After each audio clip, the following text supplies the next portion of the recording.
Hello दोस्तों, नमस्ते, प्रणाम। मैं आप लोग को बहुत सुंदर सी एक लाचारी गीत सुनाने जा रही हूँ। कैसा लगेगा कमेंट में बताना और लाइक सब्सक्राइब करिएगा। तो चलिए मैं आप लोग को सुना रही हूँ।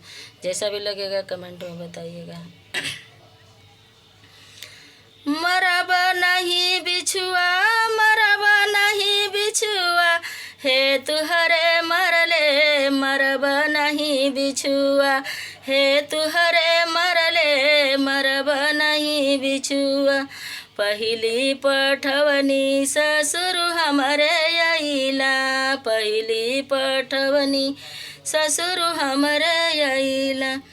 अरे उनहु के संगवा में ना जइबा हो, मरब नहीं बिछुआ, हे तुहरे मरले मरब नहीं बिछुआ, हे तुहरे मरले मरब नहीं बिछुआ। दूसरी पठवनी भसुर हमरे अइला, दूसरी पठवनी भसुर हमरे अइला। अरे उनहु के संगवा में ना जइबा हो, मरब नहीं बिछुआ, हे तुहरे मरले मरब नहीं बिछुआ, हे तुहरे मरले मरब नहीं बिछुआ। तीसरी पठवनी देवर हमरे अइला, तीसरी पठवनी देवर हमरे अइला।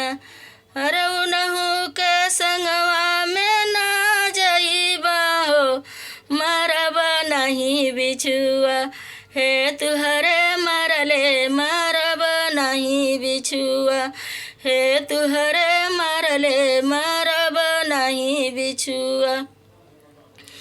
मरब नहीं बिछुआ, मरब नहीं बिछुआ, हे तुहरे मरले मरब नहीं बिछुआ, हे तुहरे मरले मरब नहीं बिछुआ। चौथी पठवनी स्वामी हो मोर अइला, चौथी पठवनी स्वामी हो मोर अइला।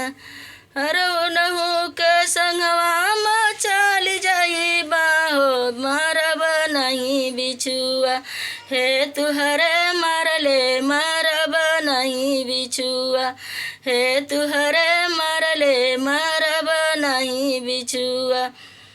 मरब नहीं बिछुआ, मरब नहीं बिछुआ, हे तुहरे मरले मरब नहीं बिछुआ, हे तुहरे मरले मरब नहीं बिछुआ।